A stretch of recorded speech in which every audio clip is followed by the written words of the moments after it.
और बहुत ध्यान देना साहब, यदि कर्जा बढ़ रहा है फिर निवेदन करूंगा, बहुत कर्जा बढ़ गया, पैसा चूक ही नहीं रहा है, बढ़ते जा रहा, व्यापार चल ही नहीं रहा है, कर्जा बढ़ रहा है और व्यापार घट रहा है, क्या करोगे? क्योंकि धन तो चाहिए कर्जे को चुकाने के लिए, आपकी खाने की नीयत नहीं है,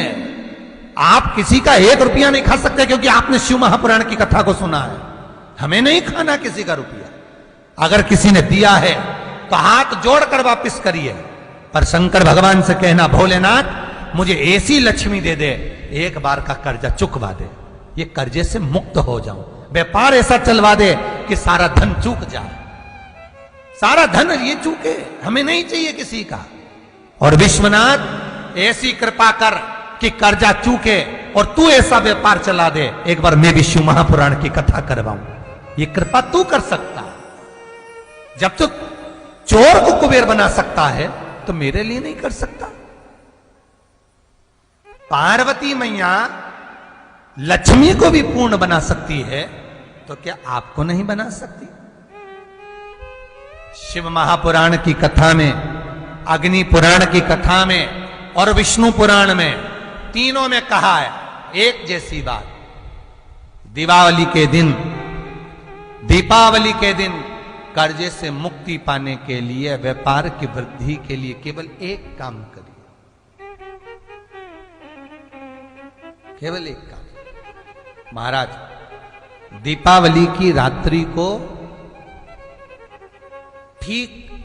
11:30 से 12:30 के बीच में, मध्य बिंदु में रात्रि को, पीपल अगर पास में हो तो पीपल, आंवला पास में हो तो आंवला, बेलपत्र पास में हो तो बेलपत्र, इन 3 वृक्ष जो आपके पास में हो, जो नजदीक में हो, लगाना एक ही के नीचे, ये नहीं कि तुम तीनों के पास पहुंच जाओ, लगाना एक ही वृक्ष के नीचे 3 दीप अलग अलग, एक लक्ष्मी के लिए, गणेश जी के लिए, सरस्वती के लिए, 3 दीप घी के, एक फूल बत्ती का, 2 लंबी बत्ती का, फूल बत्ती मतलब गोल बत्ती का, और 2 दिए लंबी बत्ती के, घी के भरे हुए दिए, खाली नहीं, पूरा भरा हुआ दिया, उसमें एक एक कमलगट्टा, कमलगट्टा जो हवन में चढ़ता है, किराने की दुकान पे मिलता है काले कलर का कमलगट्टा, महाराज उस दिए के अंदर रखकर सबसे पहले गोल बत्ती वाला दिया हाथ में रखिए, हथेली पर जलाकर, और अपने स्मरण करो लक्ष्मी का, कुल देवी देवता का स्मरण करिए, अपने पूर्वजों का स्मरण करिए, कर्जा मुक्ति का भगवान से विनती करिए, और बाबा कुबेरेश्वर महादेव का स्मरण कर कर फूल बत्ती गोल बत्ती का दिया पेड़ के नीचे रख दीजिए। दूसरा दिया जला हुआ उठाइए, उसकी बत्ती अपनी ओर हो, उसको उठाकर फिर अपने कुल देवी देवता का स्मरण करिए, पूर्वजों का स्मरण करिए,